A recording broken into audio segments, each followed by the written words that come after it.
Hello, my name is Thomas Sorrenti and I'm a fourth-year political science major at the University of Ottawa. I've created this video in order to summarize and explain the main findings of my political communications research project, which focused on the effects of political discourse and social media on youth and young adult civic engagement. To now present the types of political communication I studied, I chose to focus primarily on verbal and digital political communication. This included sitting in on a number of conference-style lectures in which municipal and federal Canadian politicians spoke on their preferred communications methods, as well as their relative use or avoidance of social media.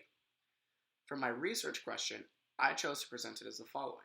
Do politicians' preferred communications methods influence the rate of civic engagement among youth and young adults? Now, in order to collect data for my research, two different field sites were used.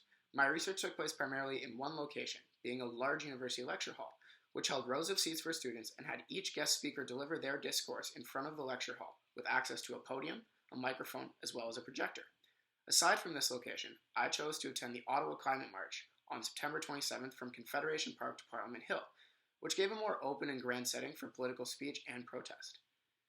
Data collection was the next important step in my research. In order to collect data without bias, I chose to partake in digital note-taking with every guest speaker, whilst I divided all the data into 6 main categories: a description or biography of the guest speaker, their main symbols, their claims, their goals, their values and issues, as well as my feelings in regards to this politician. This data then required in-depth analysis. In order to then analyze the data I compiled, I chose to create tables in which I categorized keywords and themes into 4 main groups: my emotions, communications methods, issues and policy, and finally demographic and age. This provided an opportunity to not only compile, but compare qualitative data from the guest speakers ranging from every level of government. Now, the completion of this project brought on many revelations. The main finding of my research isn't necessarily a confirmation of my thesis, which is that open political discourse and the use of social media and modern communication contribute to higher civic engagement among youth and young adults. Rather, what I discovered through the entirety of this process is a paradigm shift among politicians.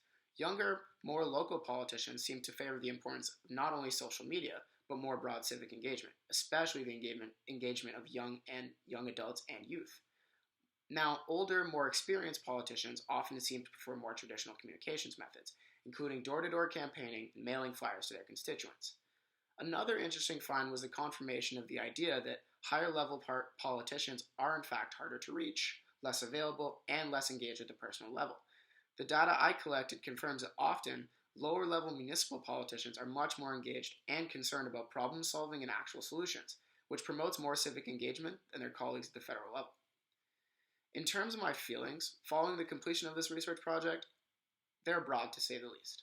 Although I'm disappointed that a large number of politicians seem disinterested in engaging today's youth and young adults, I remain optimistic in seeing younger politicians that are very interested in creating spaces and opportunities for youth to become more involved at any level, which is greatly indicative of the paradigm shift I talked about before. Now, this study is important not only because of the issue of young adult civic engagement changing the outcome of elections, but because it provides context on the way in which politicians are aiming to include or exclude the younger generation from Canadian politics altogether. Politicians who are more open to criticism, to the use of social media, and to favoring inclusiveness will likely be models of this country in the coming years, and it's important to understand how and why things are changing.